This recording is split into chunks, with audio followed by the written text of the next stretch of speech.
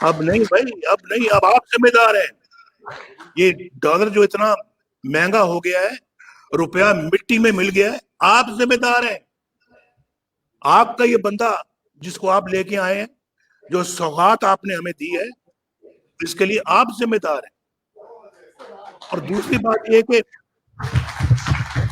انہوں نے عوام کا مینڈیٹ چوری کیا، الیکشنوں میں دھاندلی کی، اور مسلم لیگ جیسے کہ میں نے پہلے کا الیکشن جیت چکی تھی، آر ٹی ایس کے ذریعے سے ہروایا گیا، اور پھر اس کو اپنا لا کے بٹھا دیا، جو سر تسلیم خم کرتا ہے ہر بات پہ، کرسی پہ بٹھا دیا ہے. اور اس لیے تو آج یہ ملک کا حال ہوا ہے.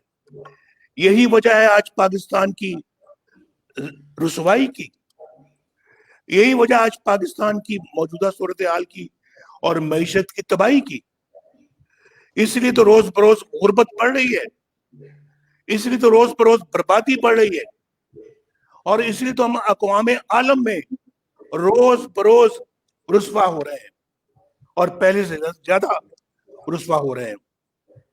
آج کوئی ہمارے ساتھ کھڑا ہونے کو تیار نہیں ہے، کوئی ملک بھی نہیں. میں پہلے بتا چکا ہوں کہ ریزولوشن پاس کرانے کے لیے بھی ہمارے پاس میجورٹی نہیں ہے. اور پھر اس کے بعد آپ ایک نیا بلاک بنانے کی کوشش کر رہے ہیں او آئی سی کو چھوڑ کر. کس طرف آپ ملک کو لے کے جا رہے ہیں؟ یہ کون اس کو ملک کو آگے کل کو ٹھیک کرے گا؟ کون ہے جو دوبارہ اس ملک کو ٹریک پہ لائے گا؟ بھائی یہ تو سلسلہ الیکشن سے پہلے شروع ہو چکا تھا، یہ تو الیکشنوں کے بعد کی باتیں میں کر رہا ہوں نا، لیکن سلسلہ الیکشن سے پہلے شروع ہو گیا تھا، جب آپ نے نواز شریف کو وزارت عظمیٰ سے فارغ کروا دیا، صرف بیٹے سے تنخواہ نہ لینے پر. بیٹے سے، کسی اور سے نہیں، بیٹے سے تنخواہ نہیں لی، نواز شریف صاحب ڈسمسڈ. اور پھر وزارت عظمیٰ سے نکالنے کے بعد آپ نے اس کے خلاف ریفرنس بنوائے، اس کو سزائیں دلوائیں انہی عدالتوں سے جن کا میں نے آپ کے سامنے ابھی ذکر کیا ہے. کہیں سے کوئی کرنل نکلتا ہے، اور کہیں سے جو ہے وہ ایک جنرل نکلتا ہے.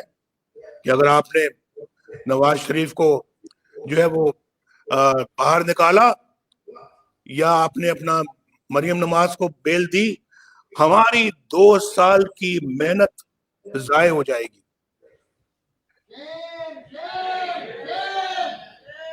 یہ ہے وہ 2 سال کی محنت جو ضائع ہونے کا خدشہ تھا ان کو. یہی وہ 2 سال کی محنت تھی نا، کہ آئی ایس آئی کے جنرل فیض حمید ان کو ملنے گئے کہ آپ نے نواز شریف کو ضمانت نہیں دینی، نہ اس کی بیٹی کو.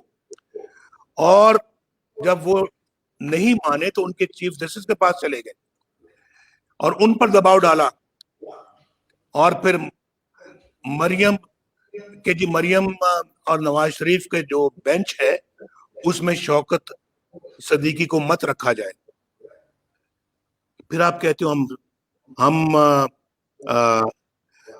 سیاست میں انٹرفیئر نہیں کرتے، ہم مداخلت نہیں کرتے، ہم دوسرے اداروں میں مداخلت نہیں کرتے. پھر یہ اس کو کیا کہتے ہیں؟ اس کو مداخلت کی جگہ کوئی اور نام دیں گے. اور جنرل صاحب کون ہے؟ General Faiz Hamid I S I کے ڈائریکٹر جنرل ہیں. اور کن کی انسٹرکشن پہ کام کرتے ہیں؟ وہ از خود کرتے ہیں یا کسی سے انسٹرکشن کے آرڈرز لیتے ہیں؟ اور پھر جب وہ، میں چلے مانتا ہوں کہ انہوں نے اپنے آپ کیا ہوگا، تو پھر مولانا غفور حیدری صاحب نے جو یہ بات کہی ہے کہ ہمیں جنرل قمر جاوید باجوہ نے کہا، چیف آف آرمی اسٹاف نے، کہ ہمیں نواز شریف کو سارٹ آؤٹ کر لینے دو، اور جو ہم کر رہے ہیں اس کے خلاف آپ اس میں دخل مت دیں، دھرنا آپ ملتوی کریں، ہم جو کر رہے ہیں اس کو نواز شریف کو سارٹ آؤٹ کرنے میں وہ آپ ہمیں اس میں کرنے دیں، اس میں دخل نہ دیں. اور یہ اس کا مطلب پھر یہ کہاں سے بات چلتی ہے؟ کدھر سے چلتی ہے یہ بات؟ یہ سب بھائی اب میں آپ کو بتانا یہ چاہ رہا ہوں کہ یہ ہے وہ جو 2 سال محنت ہوتی رہی ہے، جس کے بارے میں فیض حمید صاحب کہتے ہیں جی کہ ہماری 2 سال کی محنت ضائع ہو جائے گی اگر آپ نے نواز شریف کو اور مریم کو باہر آنے دیا. پھر ہم اگر یہ کہتے ہیں کہ الیکشن میں دھاندلی نہیں ہوئی تو ہم سے بڑا کر بیوقوف کون ہو سکتا ہے؟ الیکشنوں میں دھاندلی پھر ہوئی، اس کا نتیجہ سامنے آیا، اور آپ نے ایک سلیکٹڈ وزیر اعظم کو بٹھایا. اس لیے تو آج ملک کا یہ حال ہو گیا ہے. اس لیے تو ہم لوگ بھی اب تنگ آمد بجنگ آمد، ہم تو اپنے ملک کے ساتھ یہ کھیل تماشا مزید برداشت کرنے کے لیے تیار نہیں ہے. یہ ہمارا سٹیٹمنٹ آپ لکھ لیں کہیں. ہم بھی خوددار لوگ ہیں، ہمارا بھی ضمیر ہے. میں بھی سیلف ریسپیکٹ میں بلیو کرتا ہوں. میں کوئی اللہ معاف کرے مجھے، میں کوئی مغرور یا متکبر آدمی نہیں ہوں، لیکن اپنی انا میں بلیو کرنے والا بندہ ہوں. اور آج آپ کو بھی، جو آپ سب بیٹھے ہوئے ہیں، آپ بھی طے کر لیں کہ آپ نے اپنے ضمیر کے خلاف کوئی کبھی سودا نہیں کرنا. آپ طے کر لیں کہ آپ نے سیلف ریسپیکٹ کو کبھی قربان نہیں کرنا. آپ باضمیر لوگ ہیں، باضمیر بن کے دکھائیں. آپ جب ضمیر کے مطابق چلیں گے تو آپ کی قوم لازماً انشاءاللہ آپ کے پیچھے چلے گی. یہ میں آپ کو ایشور کرتا ہوں. تو حضور یہ جو سب کچھ جو ہے، یہ سب کچھ ایک لکھا ہوا اسکرپٹ تھا جس کے مطابق یہ ساری چیزیں جو یہ ہوئیں. جے آئی ٹی بنائی گئی جس میں نواز شریف کے خلاف جے آئی ٹی بنی، جس میں ملٹری انٹیلیجنس کے نمائندہ تھا، جس میں آئی ایس آئی کا نمائندہ تھا. اور یہ ملک کی تاریخ میں پہلی مرتبہ ہوا. آپ وزیر اعظم کی جے آئی ٹی آپ بنا رہے ہیں، اس میں آپ اور لوگ ان کو رکھا گیا جو ایک واٹس ایپ پہ لوگوں کو چنا گیا تھا. اس کی بھی ایک تاریخ ہے. تو یہ میں سمجھتا ہوں کہ جب آپ کو کچھ نہیں ملا تو آپ نے صرف ایک اقامے پہ اپنے ملک کے وزیر اعظم کو نکال دیا. کوئی ہے بات سمجھ میں آنے والی؟ کوئی مجھے سمجھا دے، میں سمجھنا چاہتا ہوں. کوئی مجھے سمجھا دے تاکہ میں سمجھ جاؤں.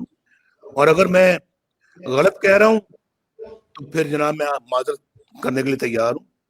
لیکن اگر میں غلط نہیں کہہ رہا تو پھر حضور آپ کو سمجھنے کی ضرورت ہے، اور آپ کو بھی اصلاح کرنے کی ضرورت ہے.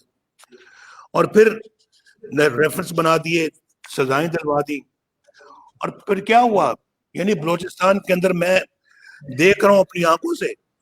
یہاں ہمارے جنرل صاحب بھی بیٹھے ہوئے ہیں، قادر بلوچ صاحب بھی بیٹھے ہوئے ہیں، بلوچستان سے اور بھی لوگ ہوں گے. ان کے سامنے، ہماری آنکھوں کے سامنے بلوچستان کی حکومت کو گرا دیا گیا. اور پھر وہاں پر عاصم سلیم باجوہ صاحب بھی وہیں موجود تھے اور کمانڈر تھے. اور وہاں پر حکومت کو ہماری گرا کر تو بلوچستان سے نئے مہرے لائے گئے. کیوں ہوا سارا؟ صرف اور صرف سینٹ کے الیکشنز کو سیبوٹاج کرنے کے لیے. یہ الیکشن کو سیبوٹاج کیا بھائی. الیکشن کو سیبوٹاج کرنا کوئی چھوٹا جرم نہیں ہے، کوئی معمولی جرم نہیں ہے، بہت بڑا جرم ہے. الیکشن کو سبورٹ کرنا، الیکشنز کو مینج کرنا، دھاندلی کرنا، کسی کو جتوانا، کسی کو ہروانا، یہ سب بہت بڑے جرائم ہیں یہ. اور ان کا حساب تو بھائی آپ کو دینا پڑے گا اور ہمیں لینا پڑے گا. اور وہاں پر ہارس ٹریڈنگ کا بازار قائم کیا اور ان نئے موروں کو جتوا کے ووٹ کو سرے عام بے عزت کیا، سرے عام. اور ایک ایسا گمنام آدمی سینٹ کا چیئرمین بنا دیا جس کو کچھ جانتا ہی نہیں تھا. یعنی کسی نے کبھی کو نہ ملا، نہ کبھی کسی نے دیکھا. آج پاکستان کے سب سے بڑے منتخب ادارے کا آج وہ چیئرمین. یہ ڈوب بننے کا مقام نہیں ہے، یہ ہم سب کے لیے یہ ڈوب بننے کا مقام ہے. یہ ہیں وہ چیزیں جس میں نے آپ سے ابھی یہ عہد لیا تھا کہ کیا آپ اپنے ضمیر کی آواز پہ لبیک کہو گے؟ کیا یہ سب کچھ ہم یوں ہی جانے دیں؟ کیا یہ سب کچھ ہم یوں ہی برداشت کرتے چلے جائیں؟ ہم کو بھیڑ بکریاں ہیں، ہم کو گائے بھینسیں ہیں کہ جیسے آپ ہمیں چلاؤ گے ہم ویسے چلتے رہیں گے، جیسے ہمیں ہانکو گے ہم ہانکے جاتے رہیں گے؟ یہ نہیں ہو سکتا، یہ کبھی نہیں ہو سکتا، یہ کبھی نہیں ہونا چاہیے۔ پھر اس کے بعد آپ جانتے ہیں ہماری گورنمنٹ ابھی چل رہی تھی، اچھی چل رہی تھی، عمران خان اور یہ طاہر القادری کا گٹھ جوڑ بنا دیا گیا، ان کو کینیڈا سے اور لندن سے امپورٹ کر کے پاکستان میں اسلام آباد میں بٹھا دیا گیا۔ عمران خان کو بنایا گیا اور کہا کہ آؤ اسلام آباد میں آؤ، اکٹھے ہو گئے نواز شریف کی حکومت کے خلاف دھرنا جو ہے وہ شروع کرو۔ ان کو وہاں دھرنے میں لیا، یہ بھی اس 2 سالہ پروگرام کا وہ حصہ تھا۔ اس کے بعد پھر جس کا خمیازہ آج قوم بھگت رہی ہے بھائی، ان چیزوں کا خمیازہ یہ پاکستان کے 22 کروڑ عوام بھگت رہے ہیں، آپ سب بھگت رہے ہیں۔ نیب کو کچھ لوگوں کے اثاثے تو نظر آتے ہیں، اور ان کے نظر آتے ہیں جو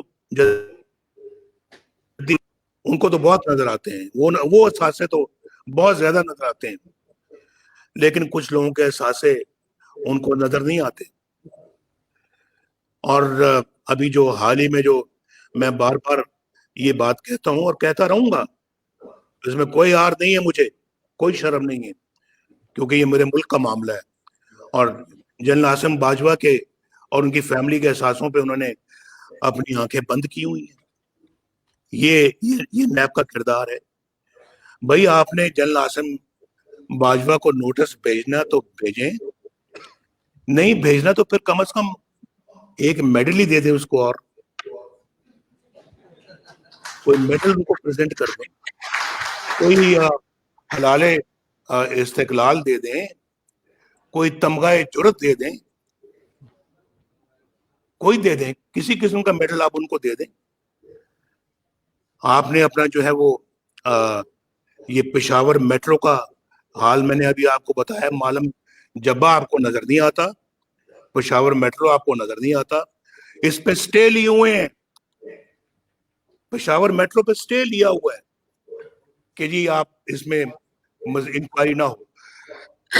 میں جان سکتا ہوں یہ سٹے لینے کا مقصد کیا تھا، ایک ایسا سٹے جو پاکستان کے عوام جاننا چاہتے ہیں، یہ عوام، یہ پیسہ بھائی عمران خان کا، یہ لانے والوں کا ذاتی پیسہ نہیں ہے، یہ پاکستانی عوام کے خون پسینے کی کمائی ہے، یہ خیبر پختونخوا کے عوام کی خون پسینے کی کمائی ہے، یہ اس کا پورا حساب کتاب ہوگا، اور یہ سب نیب کی نظروں سے کیوں اوجھل ہے؟ کہاں ہے وہ بلین درختوں کا منصوبہ؟ اس میں جو پیسہ ہے وہ کدھر ہے؟ کس نے کہا ہے معلم جبا کا پیسہ؟ اتنا بڑا سکینڈل ہے، کون اس کا جواب دے گا؟ یہ سب چیزیں جو قوم ان کا جواب مانگتی ہے، اور یہ جواب آپ کو دینا ہوگا۔ میں کل بھی میں نے کہا ہے کہ میں اپنا دوسری میں آپ کو یہ بھی بتانا چاہتا ہوں کہ یہ کون بتائے گا ہمیں فورن فنڈنگ کیس جو ہے وہ اتنے سالوں سے کیوں دبا ہوا ہے؟ کیوں نہیں وہ سامنے آتا؟ اور کیوں نہیں اپنا جو ہے وہ اس کا کوئی حساب کتاب قوم کے سامنے آتا؟ کیوں اس کے خلاف بھی اسٹے آرڈر وغیرہ لیتے رہے اور دے رہے ہیں؟ اور کیونکہ اس میں سب گڑبڑ کرپشن ہے، پیسہ کھایا ہے، پیسہ بنایا ہے انہوں نے، اور لیکن مجھے سمجھ نہیں آتی اس کو کون روک رہا ہے کہ وہ فیصلہ جو اس کا سنایا جائے اور فیصلہ قوم کے سامنے لایا جائے۔ میں جاننا چاہتا ہوں، علیمہ خان کو تو آج تک کسی نے پوچھا نہیں، اور آپ نے کہاں سے جائیدادیں بنائی؟ علیمہ خان صاحبہ کو آپ کو بتانا چاہیے نیب کو کہ جی ہم نے علیمہ صاحبہ کو ابھی تک کیوں نہیں نوٹس بھیجا، کیا وجہ ہے؟ یہ قوم جاننا چاہتی ہے، پوری اپوزیشن جاننا چاہتی ہے۔ پھر آپ نے تو زندگی میں عمران خان صاحب کبھی کوئی کاروبار نہیں کیا، آپ نے تو کبھی کوئی کاروبار نہیں کیا، کبھی آپ نے کوئی کمائی نہیں کی۔ یہ بنی گالہ کی ریاست کہاں سے بنی؟ اس کے لیے پیسہ کدھر سے آیا؟ یہ آپ کو جوابات دینے ہوں گے۔ اگر آپ کو وہ ثاقب نثار صاحب چھوڑ گئے ہیں، اس کا یہ مطلب نہیں کہ قوم بھی چھوڑ دے گی آپ کو، ہم نہیں چھوڑیں گے آپ کو۔ اور اس کے لیے پیسے کہاں سے آئے؟ زمان پارک کے گھر کو دوبارہ تعمیر کیا، اس کی کدھر سے آئے؟ ٹیکس تو آپ سنا ہے کہ مشکل سے 1,00,000 2 لاکھ روپے دیتے ہیں، تو کروڑوں روپے کس طرح سے آپ نے اپنے زمان پارک کے گھر پہ لگا دیے؟ کس طرح سے کروڑوں اربوں کی جائیداد بنی گالہ میں آپ نے بنا لی ہے کہ جب آپ نے کہ میری بیوی نے مجھے فلاں پیسے بھیجے، میں نے ادھر سے ادھر بھیجے، اس نے ادھر سے ادھر بھیجے؟ یہ کیا چکر دے رہے ہیں آپ؟ یہ کوئی نہیں مانتا، کوئی نہیں مانتا۔ آپ ان سب چیزوں کے بعد ٹھہرے صادق اور امین، اور ہم جو 1937 سے ہمارے بڑے ماشاءاللہ پاکستان کے اندر خون پسینے کی کمائی کرتے رہے ہیں، اپنے ہاتھوں سے کام کرتے رہے ہیں، ہم جو ہے وہ سب سے بڑے چور ٹھہرے۔ یہ نہیں چلے گا بھائی، اس کو کوئی تسلیم نہیں کرے گا، کوئی تسلیم نہیں کرے گا۔ میں یہ بالکل بتا دینا چاہتا ہوں کہ میں بھائی بہت اس معاملے میں سمجھتا ہوں کہ حق بات کرنی چاہیے، اور میں نے پاکستان کے افواج پاکستان کی الحمدللہ بڑی خدمت کی ہے، اور اگر اللہ دوبارہ موقع دے گا تو یہ خدمت کا جذبہ میرے سینے میں موجود ہے، میں خدمت کرتا رہوں گا، اور آئندہ بھی انشاءاللہ کروں گا۔ ہماری پارٹی بھی بالکل اس جذبے سے سرشار ہے، خدمت کرے گی۔ میں اس نوجوان لیفٹیننٹ ناصر کو خراج تحسین پیش کرتا ہوں جو شہید ہوا ہے وزیرستان میں، جس کی والدہ نے اپنے ہاتھوں سے کام کر کے اپنے بیٹے کو پالا تھا۔ میں اس ماں کو سلام پیش کرتا ہوں، لیکن میں اس فوجی کو سلام پیش نہیں کرتا جو وزیر اعظم ہاؤس کے دیواروں کو پھلانگ کر، اس کے گیٹ کو پھلانگ کر اندر داخل ہو کے اپنے ملک کے وزیر اعظم کو گرفتار کرے۔ میں اس کو سلام نہیں کرتا، ہرگز نہیں کروں، اور میں اس کو بھی سلام نہیں کرتا جو ملک کی دولت لوٹ کر امریکہ میں جا کے جائیدادیں بنائے۔ میں اس کو بھی سلام نہیں کرتا جو عوام کا مینڈیٹ چوری کرے، کبھی نہیں کروں گا۔ اور میرے دل میں ان کے لیے کوئی عزت نہیں ہے، میرے دل میں ان لوگوں کے لیے عزت ہے جو حق حلال کی کمائی کھاتے ہیں، جا کے 24 گھنٹے ڈیوٹی دیتے ہیں بارڈرز پہ، پاکستان کی رکھوالی کرتے ہیں، آئین کا احترام کرتے ہیں، اور اس کے بعد اپنے قانون کا احترام کرتے ہیں۔ میری جان بھی ان کے لیے حاضر ہے، میری دل کے گہرائیوں سے ان کے لیے سلوٹ ہے۔ اپنی اوت کا احترام کرتے ہیں، اوت جو حلف لیتے ہیں فوج میں بھرتی ہوتے وقت، اس کا احترام کرتے ہیں۔ اور وہ اوت پتہ کیا کہتی ہے؟ وہ اوت کہتی ہے، سن لیں ذرا، یہ 4 لائنیں ہیں۔ جب مسلح افواج میں وہ بھرتی ہوتے ہیں یا کمیشن لیتے ہیں، وہ کہتے ہیں میں صدق کے دل سے حلف اٹھاتا ہوں کہ میں خلوص نیت سے پاکستان کا حامی اور وفادار رہوں گا، اور اسلامی جمہوریہ پاکستان کے دستور کی حمایت کروں گا جو عوام کی خواہشات کا مظہر ہے، اور یہ کہ میں اپنے آپ کو کسی بھی قسم کی سیاسی سرگرمیوں میں مشغول نہیں کروں گا۔ کیا؟ میں اپنے آپ کو کسی بھی قسم کی